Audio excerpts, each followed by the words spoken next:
This is HOA busted. The stop work notice hit before the first board was set. I am not the one you bluff, I said, and Monica screamed back that my contractor parked wrong and therefore my fence approval was void. She stood 6 feet from my property line with her arms crossed, her red windbreaker catching the midday glare, and an orange reflective marker planted at my curb like she owned the street.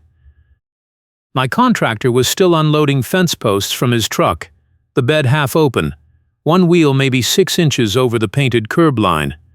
Monica pointed at that wheel like it was a felony. "You parked in the fire lane," she said. "That voids your approval. I already called the board attorney. This install is over."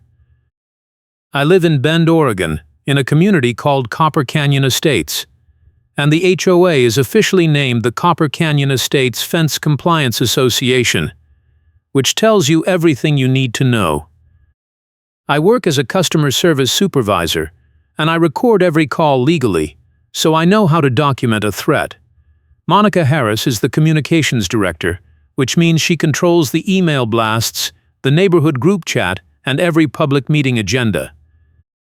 She has been gunning for me since I submitted my fence application 3 months ago because she thinks my corner lot should stay open for curb appeal.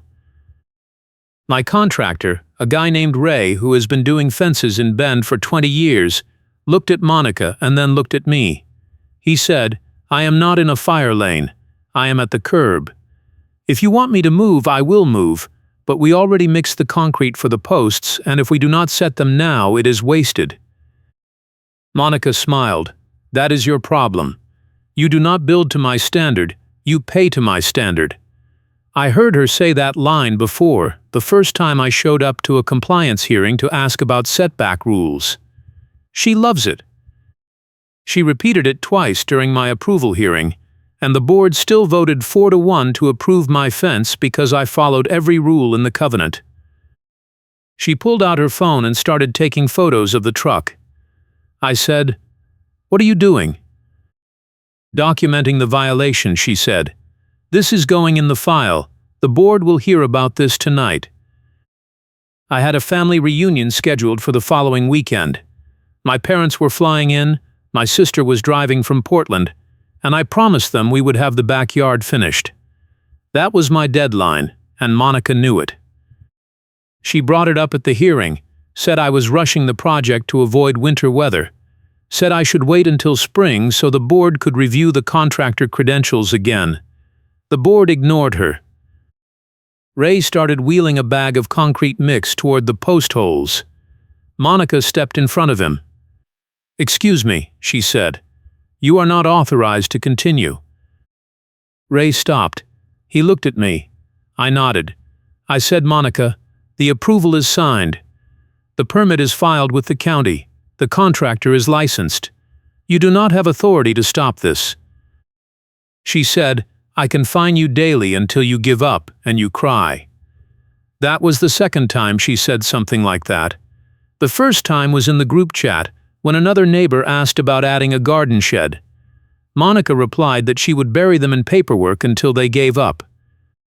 She deleted the message an hour later, but I screenshotted it. Ray set the bag down and said, "I am going to keep working unless someone shows me a stop work order in writing." Monica turned and walked back to her house, which is 3 doors down, same side of the street. She slammed her door hard enough that I heard it from my driveway. I let her get the last word, because I wanted the last consequence. That was my philosophy going into this fight. I knew she would escalate. I knew she would try to bury me in process. But I also knew I had something she did not expect, and I was not going to show it until the moment it would hurt the most. Ray and I got to work. We dug the post holes deeper, checked the string line for level, and started mixing the concrete. The fence design was simple: 6-foot cedar privacy panels, black aluminum post caps, and a gate on the side yard for access. The setback was 18 inches from the property line, which exceeded the covenant requirement by 6 inches. I had the survey done by a licensed firm, and I filed the drawing with the county and the HOA at the same time. An hour later, I got an email from Monica. The subject line said immediate compliance action required. The body said my contractor violated parking rules, my approval was under review, and I needed to attend an emergency hearing the next night or face an automatic denial and a daily fine of $50. She copied the board president, the treasurer, and the HOA attorney. I replied and said, "The approval is final and the work is proceeding. If you believe there is a violation, file a formal complaint with the board and I will respond." She replied in 2 minutes. She said, "You just admitted the work is proceeding without valid approval. See you tomorrow night." I forwarded the whole thread to my ally, a local journalist named Claire who covers HOA disputes for the Bend Bulletin. Claire told me months ago that if I ever needed advice on what proof matters and what does not, I should call her. I called her that night. She said, "Do you have the approval in writing?" I said yes, signed by the board president and the compliance officer, filed with the county. She said, "Then she is bluffing. But you need to show up tomorrow and you need to bring copies of everything. Do not let her control the narrative." The next evening I walked into the HOA meeting room at the community center with a 3-ring binder.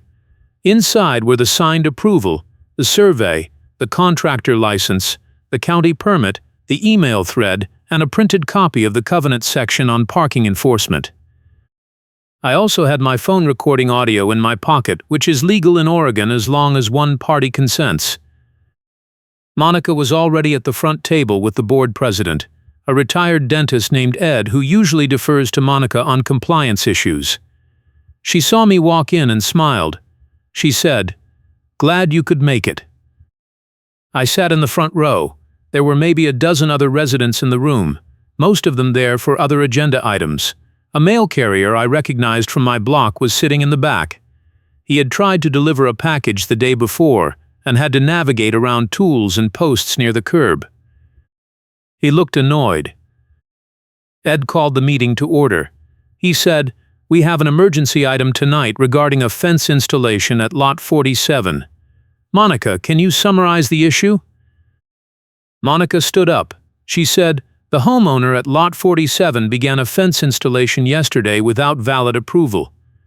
The contractor parked in a fire lane, which is a covenant violation and a safety hazard.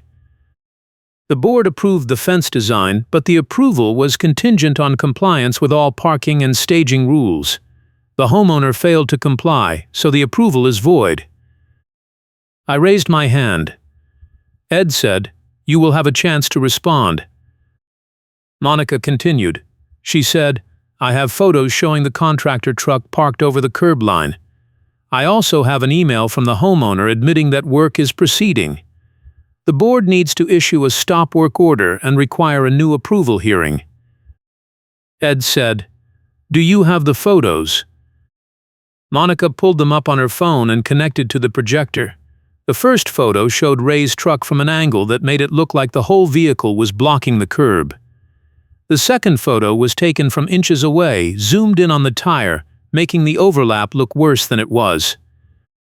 The third photo showed my property line with a stake moved 6 inches to the left, making it look like my fence layout was encroaching. I stood up. I said, "Can I respond now?" Ed said, "Go ahead." I opened the binder. I said, "The fence approval was signed on October 10th by the board president and the compliance officer. Here is the signed document. I filed it with the county on October 12th. Here is the permit. The contractor is licensed and insured. Here is his license number and insurance certificate. The parking issue Monica is describing is not a fire lane. The curb is a standard residential curb with no posted restrictions. The truck was there for less than 2 hours and was moved as soon as the initial unloading was complete." Monica interrupted. She said, "The covenant says all staging must be approved in advance." I said, "The covenant says staging for construction projects lasting more than 3 days must be approved. My project is scheduled for 2 days. Here is the timeline submitted with the application." Ed looked at Monica. He said, "Is that correct?" Monica said, "It does not matter. The contractor parked illegally." I said he did not. But even if he did, that is a separate issue. The fence approval is not contingent on parking compliance. The covenant does not say that. You are inventing a rule. Monica stood up and walked to the back of the room. She said, "This is exactly what I warned the board about. This homeowner thinks he can do whatever he wants and ignore the rules. If we let this go, every contractor in the neighborhood will park wherever they want, and we will have chaos." I said, "I am not ignoring the rules. I followed every rule. You are trying to rewrite the rules after the fact, because you do not like my fence." Ed said, "Let us take a vote. All in favor of issuing a stop work order, raise your hand." Monica raised her hand. One other board member, the treasurer, raised his hand. The other three did not. Ed said, "Motion fails. The approval stands." Monica turned red. She said, "This is about safety. If someone gets hurt because we did not enforce parking rules, the association is liable." I said, "Then enforce parking rules. Write a parking ticket. Do not void a fence approval." Monica walked out of the room. The meeting continued. I sat through 2 more agenda items, then I left. Claire texted me on the way home and said, "How did it go?" I said, "She tried to void the approval. The board voted it down. But she is not done." Claire said, "Document everything. She is going to escalate." She was right. The next morning I woke up to an email from the HOA attorney. The subject line said Notice of Non-Compliance. The body said the board had received a complaint regarding my fence installation, and I was required to halt all work pending a review of the survey and setback measurements. The email said the review would take up to 30 days. I called Ray. I said, "They are trying to stop the work." Ray said, "Do you have a stop work order?" I said no, just an email from the attorney. Ray said, "Then we keep going. If they want to stop me, they need to show me a legal order. An email is not a legal order." I called the county permit office. I said, "If an HOA attorney sends me a notice to halt work, am I required to comply?" The clerk said, "Not unless they file for an injunction. You have a valid permit. Keep your permit posted and keep working." I called Claire. She said, "This is harassment. They are trying to delay you past your deadline so you give up. Do not give up." That afternoon, Ray and I finished setting the posts. We poured the concrete, checked the level again, and let it cure overnight. The next morning we started attaching the fence panels. Monica walked over at 10 in the morning. She had her phone out, filming. She said, "You were ordered to stop." I said, "I received an email. I do not have a stop work order." She said, "The attorney is filing for an injunction today." I said, "Then I will stop when I see the injunction." She filmed the entire fence line. She filmed Ray attaching a panel. She filmed me handing Ray a drill bit. Then she walked to my front door and stuck a piece of paper to it with tape. I walked over and pulled it off. It was a printed notice that said Final Compliance Deadline, with today's date and a checkbox for stop work immediately. It was not signed. It was not on HOA letterhead. It was just a piece of paper Monica printed at home. I texted Claire a photo of the fake notice. She said, "That is not a legal document. Save it. That is evidence of harassment." By the end of the day, we had 6 panels installed. The fence was starting to look real. My parents called and said they landed in Portland and were driving down tomorrow. My sister texted and said she was leaving Seattle in the morning. I told them the fence would be done. That night I got a notification that Monica had posted in the neighborhood group chat. She said, "Lot 47 is proceeding with unpermitted construction, and the board is preparing legal action." If you see safety violations, please report them immediately. Someone replied and said, "What safety violations?" Monica said, "Blocked access, fire hazards, and non-compliance with setback rules." Another neighbor replied and said, "I walked by there today. It looks fine." Monica deleted both replies and posted again. She said, "This is not a debate. The board has spoken." I screenshotted everything. I saved it in a folder with the rest of the documentation. I also saved the emails, the fake notice, and the photos Monica took. The next morning, Monica went door to door with a petition. She was asking neighbors to sign a statement opposing my fence and requesting a revote on the approval.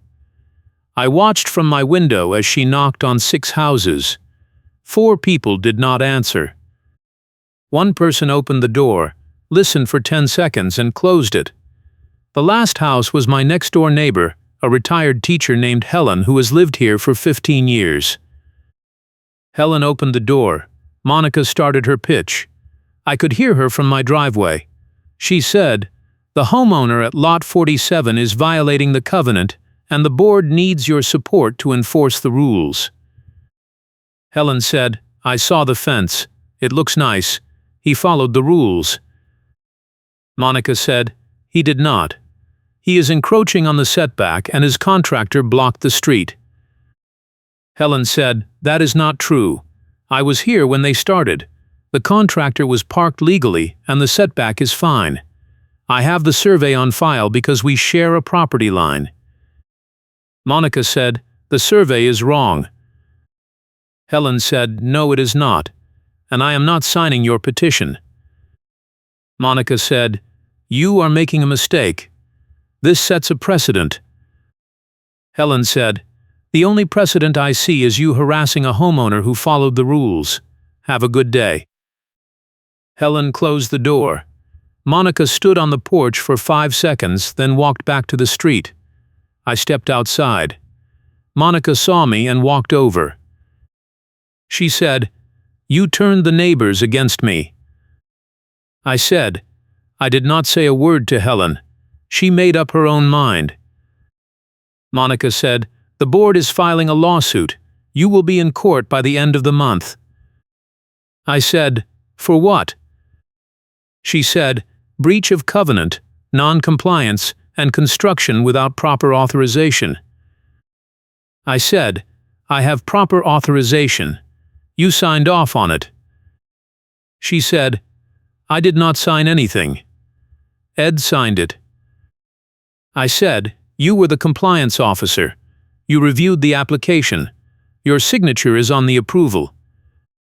She said, "That approval is void."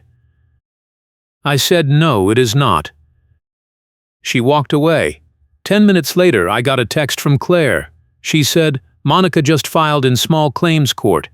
You are being sued for damages related to covenant violations. This is a frivolous filing meant to force you into court and waste time." If you are enjoying this chaos, hit the like button and subscribe for more HOA revenge stories where the rules backfire. I called the HOA attorney. I said, "I just got notice of a small claims filing. Is the board aware of this?"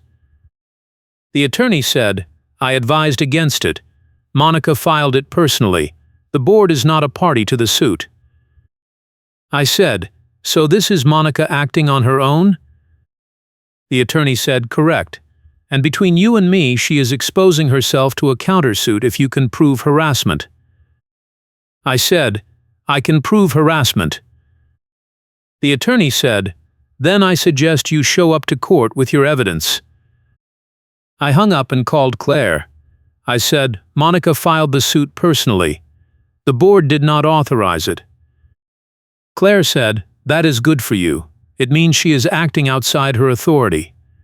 If you can prove the board approved your fence and she is retaliating, you have a case." I said, "I have screenshots of the group chat, the fake notice, the petition attempt, and the emails. I also have the original approval with her signature." Claire said, "Bring all of it. And bring the trump card." The trump card. I had it since the beginning. A month before I submitted my fence application, I filed a public records request with the HOA. Oregon law requires HOAs to provide meeting minutes, financial records, and board communications within a reasonable time. I asked for the minutes from the last 6 months. It took 3 weeks, but I got them. When I compared the minutes I received to the minutes I recorded during the meetings, I found something interesting. The minutes had been altered after the meetings. Specifically, the September meeting minutes originally recorded a 4-to-1 vote approving my fence. The version I received in the records request said the vote was 3-to-2, with 1 abstention. The October meeting minutes originally recorded a discussion about Monica overstepping her authority on parking enforcement. The version I received said no such discussion occurred. I had the audio recordings, I had my own notes, and I had the altered minutes. I did not tell Monica. I did not tell the board. I did not tell Claire until the day before the court hearing. I wanted to save it for the moment when it would hurt the most. Ray and I finished the fence 2 days before my family arrived. The panels were up, the gate was hung, and the post caps were installed. One of the caps had cracked in half during installation, so we ordered a replacement. The fence looked good. My parents and my sister showed up that weekend and we had the reunion in the backyard. Monica did not come outside once. The court hearing was scheduled for the following Tuesday. I showed up with my binder, my laptop, and printed copies of everything. Monica showed up with a folder of photos and a handwritten list of grievances. The judge was a middle-aged man who looked tired. He said this is a small claims case filed by Monica Harris against the defendant regarding alleged HOA covenant violations. Ms. Harris, you may present your case. Monica stood up. She said the defendant installed a fence without proper approval. He violated parking rules, ignored stop work orders, and refused to comply with board directives. I am seeking damages for the cost of legal review and the time spent addressing the violations. The judge said, "Do you have proof that the defendant did not have approval?" Monica said, "The approval was contingent on compliance with all rules. He did not comply." The judge said, "That is not what I asked. Do you have proof that the defendant did not have approval at the time of installation?" Monica hesitated. She said, "The board voted to approve the design, but the approval was voided due to non-compliance." The judge said, "Who voided the approval?" Monica said, "I did, as compliance officer." The judge said, "Do you have authority to void a board-approved decision?" Monica said, "Yes." The judge looked at me.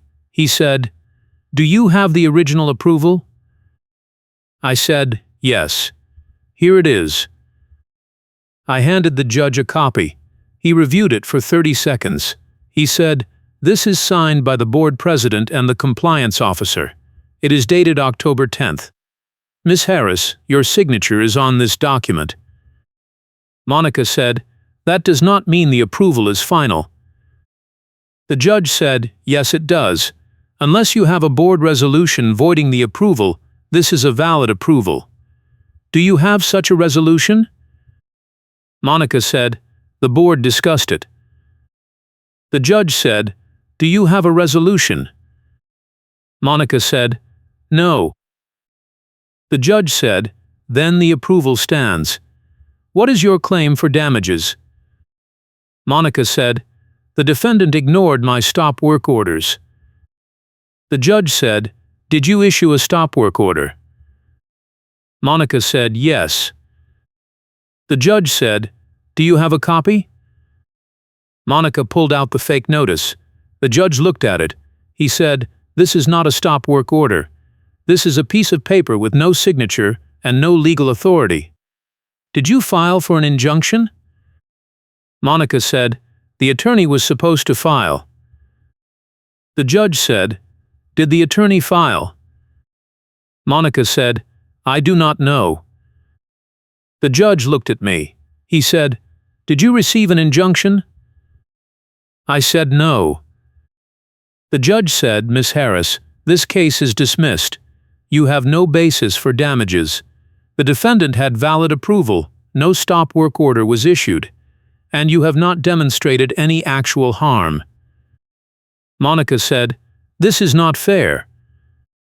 The judge said, "You filed a frivolous lawsuit. If the defendant wants to file a countersuit, he has grounds. I suggest you settle this outside of court." I stood up. I said, "Your Honor, I would like to file a countersuit for harassment and abuse of process." The judge said, "You can file that separately. For now, this case is dismissed." I walked out of the courtroom. Monica followed me into the hallway. She said, "This is not over." I stopped. I turned around. I said, "Yes, it is. And I have something you need to see." I pulled out my laptop. I opened the folder with the altered meeting minutes. I brought a printed evidence packet in a binder and slid copies to Monica right there in the courthouse hallway. I said, "These are the meeting minutes you submitted in response to my public records request.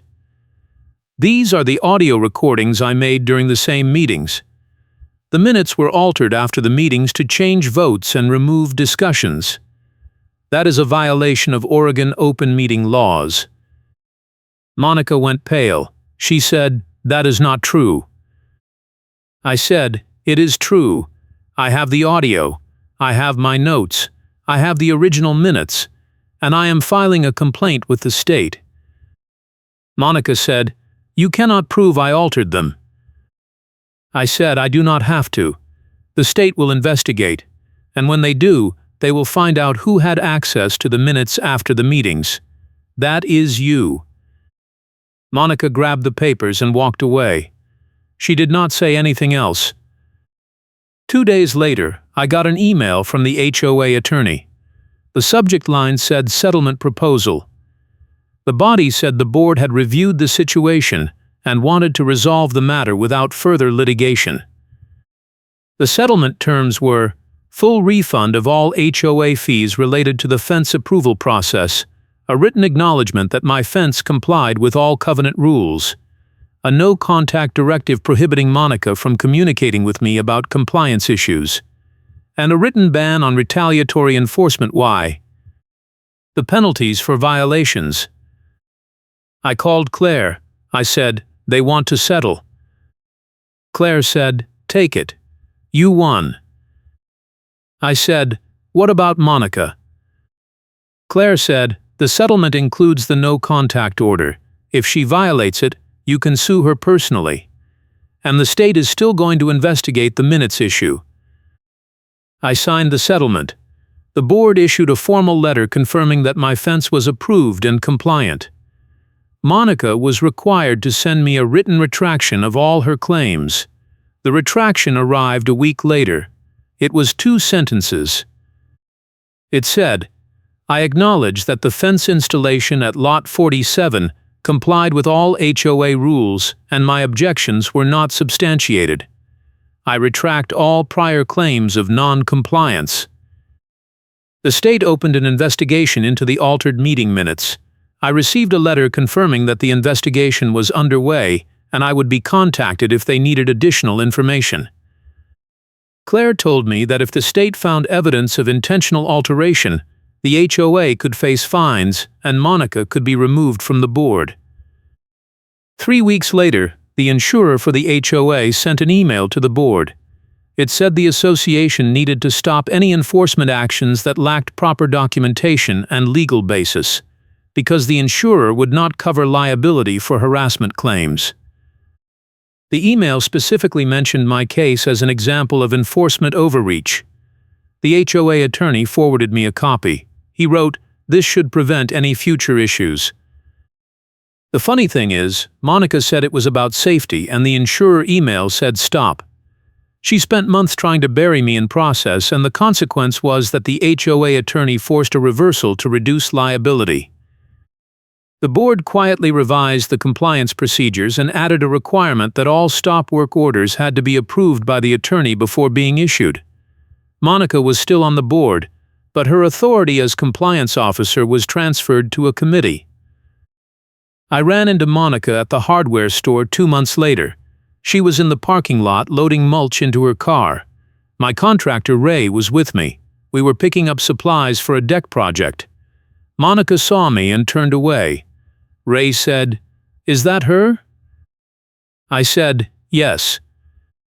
Ray said, "She still mad?" I said, "Probably." Ray laughed. He said, "Good fence, though." I said, "Thanks." The fence is still there. The post caps are intact except for the one that cracked during installation, and I replaced that. The gate swings clean. The setback is perfect. The survey holds, and Monica drives past it every time she leaves her house. I got a letter from the state 6 months after I filed the complaint. It said the investigation found evidence that meeting minutes had been altered without board authorization, and the HOA was required to implement new record-keeping procedures and provide training to all board members on open meeting compliance. The letter did not name Monica specifically, but it did not have to. Everyone knew. The settlement included a clause that said any future retaliation would result in automatic penalties of $1,000 per incident, payable to me personally.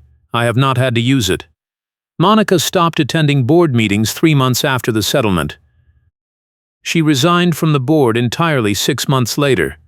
The new compliance officer is a retired accountant who follows the rules and does not invent new ones.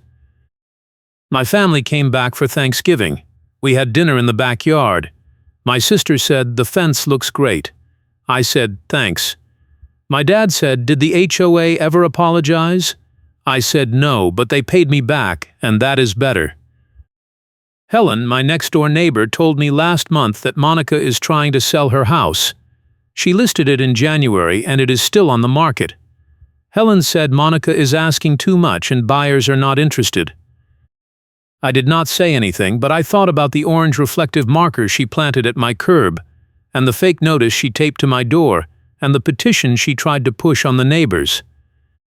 I thought about the lawyer letter that forced a retraction and a refund, and the settlement that included full fee refunds, a no-contact directive, and a written ban on retaliatory enforcement with penalties for violations. And I thought about how Karen is forced to retract her claim in writing, and how the HOA attorney forces a reversal to reduce liability, and how Karen says it is about safety and the insurer email says stop. I appreciate you supporting the channel.